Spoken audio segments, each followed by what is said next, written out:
অপর্ণা কাকিমার রান্নাঘরে আপনাদের সকলকেই স্বাগত।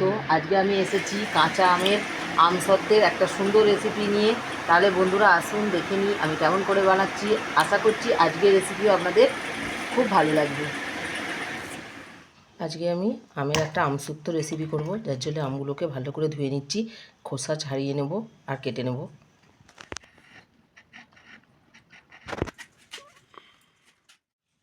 আমগুলো কাটা হয়ে গেছে, এবার কড়াইয়ে জল দিয়ে সেদ্ধ করে নেব ভালো করে।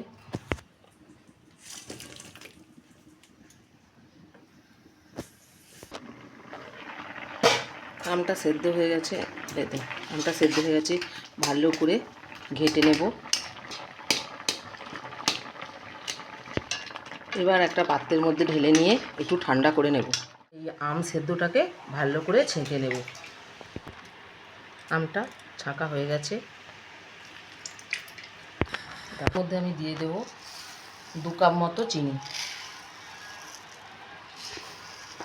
2 কাপ চিনি দিয়ে দিলাম। এবার ভালো করে আমটার সঙ্গে চিনিটাকে মিশিয়ে দেব, আর এর সঙ্গে দিয়ে দেবো আমি সামান্য মতো নুন।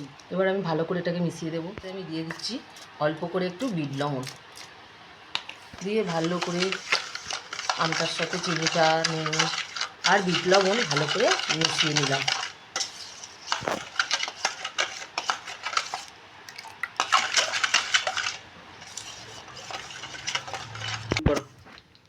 এবার কড়াইয়ের মধ্যে আমি এইটাকে দিয়ে ভালো করে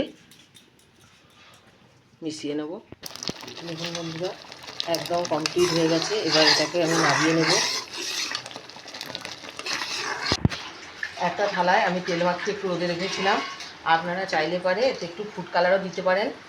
এবার আমি এই থালার মধ্যে 2 হাতা করে দিয়ে দিচ্ছি, দিয়ে এরকম করে নাড়াচাড়া করে নেব।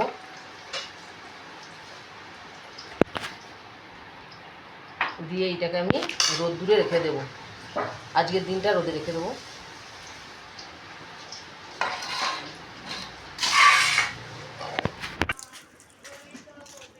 রোদে দিয়ে দিলাম।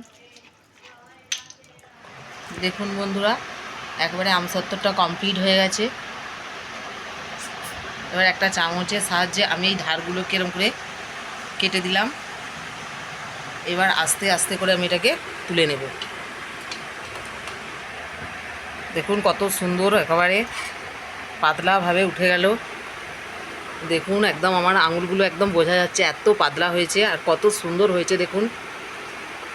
এবার একটা এই জপারের সাহায্যে আমি এই যে সুন্দর করে কেটে নিচ্ছি, করে সবগুলোকেই রেডি করে নিয়ে আপনাদের কাছে ফিরে আসি। আমসত্ত্বটা আমার কমপ্লিট হয়ে গেছে, আমি একটা প্লেটের মধ্যে সাজিয়ে দিয়েছি। কত সুন্দর হয়েছে দেখুন, একদম ঘরোয়াভাবে কম উপকরণে আমার পারফেক্টভাবে আমসত্ত্বটা রেডি হয়ে গেছে।